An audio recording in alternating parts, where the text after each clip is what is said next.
Assalamualaikum warahmatullahi wabarakatuh. Selamat pagi anak-anak semua. Bagaimana kabarnya hari ini? Sehat semua ya. Semoga kita tetap dalam lindungan Allah. Nah, anak-anak, tadi kita sudah membaca surat pendek dan sudah berdoa. Maka sekarang kita akan melanjutkan materi agama yang selanjutnya. Minggu lalu kita sudah mempelajari tentang surat Al-Fil. Nah, sekarang kita akan melanjutkan pembelajaran 7, yaitu beriman kepada malaikat Allah.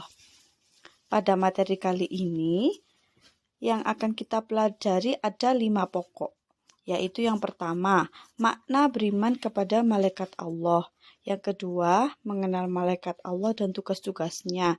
Yang ketiga, menerima keberadaan malaikat Allah. Yang keempat, hikmah beriman kepada malaikat. Dan yang kelima, perilaku yang mencerminkan beriman kepada malaikat. Nah, sekarang kita mulai yang materi pertama, makna beriman kepada malaikat Allah.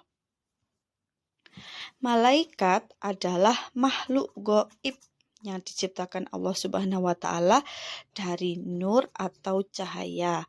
Nah, kira-kira anak-anak ada yang tahu tidak apa itu makhluk gaib? Makhluk gaib adalah makhluk yang tidak dapat dilihat oleh panca indera manusia. Percaya kepada malaikat termasuk rukun iman yang kedua. Iman kepada malaikat artinya meyakini dengan sepenuh hati bahwa Allah Subhanahu wa Ta'ala telah menciptakan malaikat. Jadi walaupun malaikat tidak bisa kita lihat dengan indera mata kita, tapi kita harus tetap yakin bahwa Allah menciptakan malaikat. Nah, malaikat yang wajib diketahui oleh umat Islam jumlahnya ada 10. Malaikat mempunyai akal tetapi tidak memiliki nafsu. Malaikat merupakan makhluk Allah Subhanahu wa Ta'ala yang paling taat. Jadi, karena malaikat itu tidak diberikan nafsu oleh Allah, hanya memiliki akal, nah malaikat itu tidak pernah ingin sesuatu. Makanya kalau diperintahkan oleh Allah, selalu dilakukan. Karena itu malaikat disebut dengan makhluk yang paling taat. Ketaatan malaikat diterangkan dalam Al-Quran surat At-Tahrim ayat ke-6. Malaikat tidak membutuhkan makan dan minum seperti kita. Malaikat itu bukan laki-laki dan bukan perempuan, dan dapat berubah wujud sesuai dengan kehendak Allah Subhanahu wa Ta'ala. Nah, tadi kan malaikat adalah makhluk gaib. Nah, makhluk ciptaan Allah itu terbagi menjadi 2. Ada yang namanya makhluk nyata dan ada yang namanya makhluk gaib. Makhluk nyata yaitu makhluk yang dapat dilihat oleh mata, panca indera. Contohnya hewan, tumbuhan, gunung, langit, matahari, dan sebagainya. Sedangkan makhluk gaib yaitu makhluk yang tidak dapat dilihat oleh mata atau panca indera. Contohnya malaikat, jin, setan, dan lain sebagainya. Nah, sekarang kita menuju ke poin kedua, nama malaikat dan tugasnya. Tadi malaikat itu dijelaskan bahwa malaikat itu yang wajib diketahui oleh manusia ada 10. Siapa saja nama-namanya? Yang pertama ada malaikat Jibril. Malaikat Jibril tugasnya menyampaikan wahyu. Yang kedua ada malaikat Mikail. Malaikat Mikail tugasnya membagi rezeki dan menurunkan hujan. Yang ketiga ada malaikat Israil. Tugasnya adalah mencabut nyawa. Yang keempat, malaikat Israfil. Tugasnya meniup trompet sangkakala. Kemudian yang kelima ada malaikat Raqib yang mencatat amal baik manusia. Kemudian yang keenam ada malaikat Atid mencatat amal buruk manusia. Yang ketujuh malaikat Mungkar menanyai manusia di alam kubur. kubur. Yang kedelapan, malaikat nakir. Tugasnya menanyai manusia juga di alam kubur. Jadi malaikat mungkar dan nakir itu yang nanti akan menanyai manusia di alam kubur jika sudah meninggal. Yang kesembilan, ada malaikat malik, yaitu penjaga pintu neraka. Yang ke-10 ada malaikat Ridwan yang menjaga pintu surga. Nah, pasti anak-anak penasaran, berapa ya jumlah malaikat? Jumlah malaikat seluruhnya hanya Allah Subhanahu wa Ta'ala yang tahu.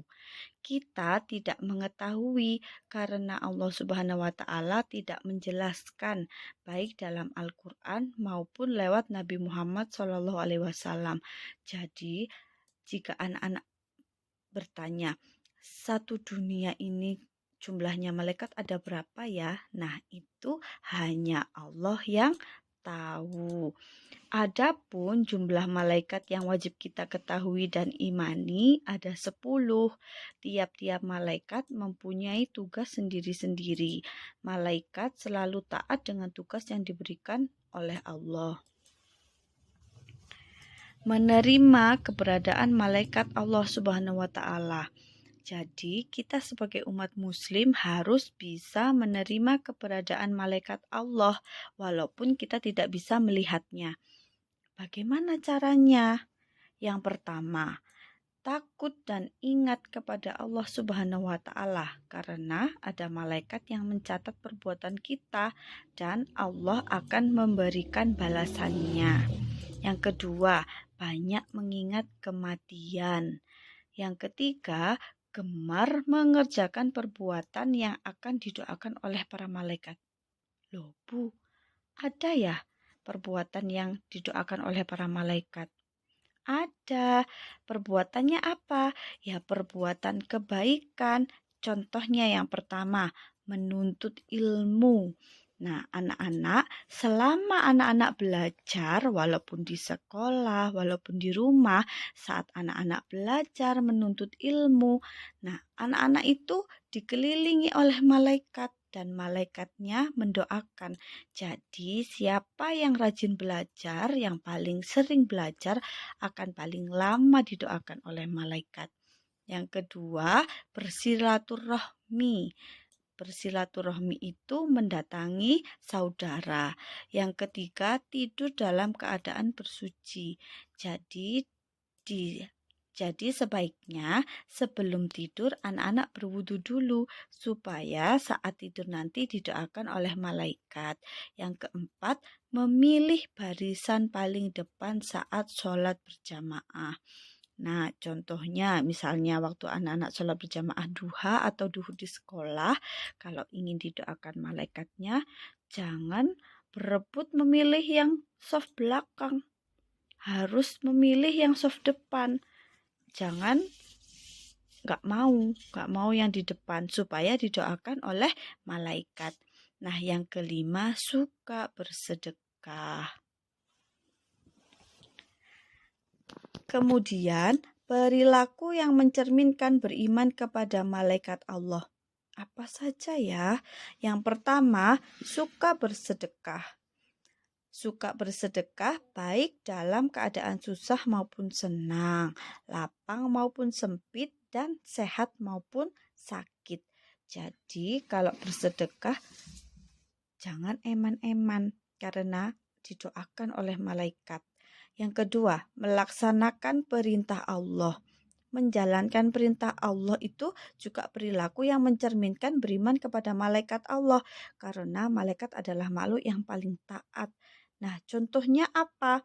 Berbakti kepada orang tua, hormat kepada guru, menjenguk teman sakit, sholat, mengaji, dan lain-lain.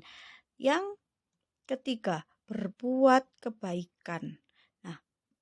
Kita kalau ingin mencerminkan perilaku beriman kepada malaikat, harus berbuat kebaikan yang akan didoakan malaikat. Seperti tadi contohnya, silaturahmi, menjaga wudhu, menuntut ilmu, bersedekah. sedekah, dan lain-lain.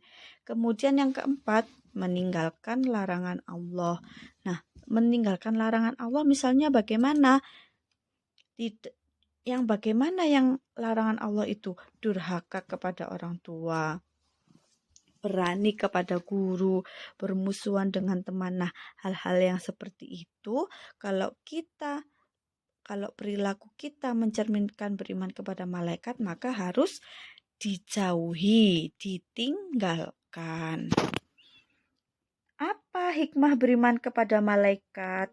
Nah, jika kita beriman kepada malaikat, hikmahnya yang pertama, selalu berhati-hati dalam berbuat, karena segala yang akan kita lakukan akan dicatat oleh malaikat Allah. Suka berbuat kebaikan, beramal soleh, dan memberi maaf untuk orang lain. Yang ketiga, menambah rasa syukur, giat bekerja, dan sikap optimis. Yang keempat, menambah semangat dan rasa ikhlas dalam beribadah, walaupun tidak dilihat orang saat melakukannya. Jadi kalau ingin beribadah, walaupun tidak dilihat, walaupun dilihat, tetap melaksanakan. Yang kelima, menghindari keinginan untuk berbuat dosa dan memperkuat keimanan kepada Allah. Jadi misalnya anak-anak ada temannya yang suka berbicara kotor. Nah, kita kalau beriman kepada malaikat harus mengingatkan temannya, boten malah ditiru. Yang terakhir, membentuk sikap jujur, amanah, dan tidak sombong. Nah, anak-anak, itu tadi materi tentang beriman kepada malaikat Allah. Nah, sekarang mari melakukan kegiatan refleksi bersama. Kira-kira anak-anak senang atau tidak belajar agama hari ini?